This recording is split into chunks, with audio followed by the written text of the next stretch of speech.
Iran Israel युद्ध पर Trump को लेकर ऐसे तमाम कयास लगाए जा रहे हैं जिसका जवाब सिर्फ और सिर्फ ट्रंप ही दे सकते हैं।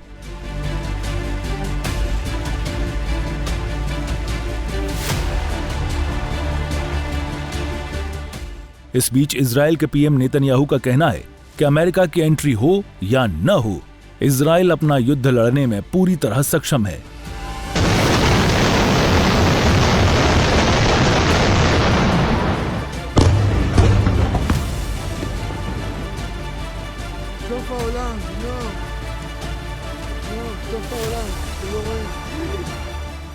एक चैनल को दिए इंटरव्यू में नेतन्याहू ने कहा कि किसी भी कीमत पर ईरान के परमाणु ठिकानों पर हमला होगा और इसमें सबसे सुरक्षित माने जाने वाला फोर्डो प्लांट भी शामिल है।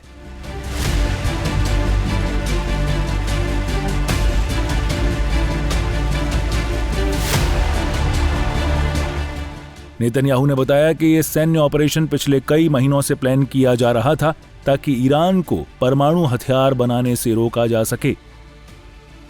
इस दौरान नेतन्याहू ने अंतर्राष्ट्रीय सहयोग की जरूरत जताई, लेकिन यह भी साफ किया कि अगर अमेरिका साथ न भी आए तो भी ईरान की सभी परमाणु सुविधाओं को खत्म किया जाएगा।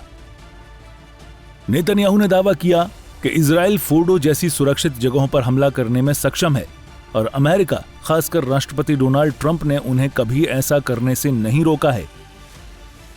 वहीं ईरान के मिसाइल हमले को देखते हुए नेतन्याहू ने स्वीकार किया कि इस संघर्ष की कीमत जरूर चुकानी पड़ेगी। आम नागरिकों का नुकसान होगा, इमारतें गिरेंगी, लेकिन यहूदियों का इतिहास बचाना इससे कहीं अधिक जरूरी है। इस बीच एक बार फिर से अमेरिका ने दावा किया है कि ईरान परमाणु हथियार बनाने के बेहद करीब है। लेकिन सवाल यह है कि जब अमेरिका और इजराइल दोनों के मकसद एक हैं, तो फिर अमेरिका इस युद्ध में सीधा कूदने से क्यों बच रहा है? क्या अमेरिका को विश्व युद्ध का डर सताने लगा है? क्या अमेरिका को पुतिन की एंट्री से डर लगता है? क्या अमेरिका की टेंशन उत्तर कोरिया के तानाशाह ने बढ़ा दी है?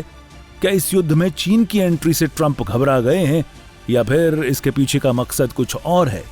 वजह चाहे जो भी हो, इस जंग में फिलहाल इजराइल अकेला दिख रहा है और रूस ने अपना मैसेज क्लियर कर दिया है कि ईरान पर अमेरिका हमला न करे, और अगर ऐसा होता है तो परमाणु हमले का खतरा बढ़ जाएगा। रूस के उप विदेश मंत्री ने एक कार्यक्रम में कहा, अमेरिका ईरान पर हमला न करे क्योंकि इससे मध्य पूर्व में भारी अस्थिरता पैदा हो जाएगी।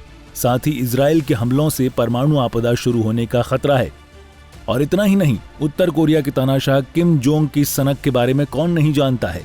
इस संकट की घड़ी में किम जोंग ने ईरान के समर्थन का ऐलान किया है।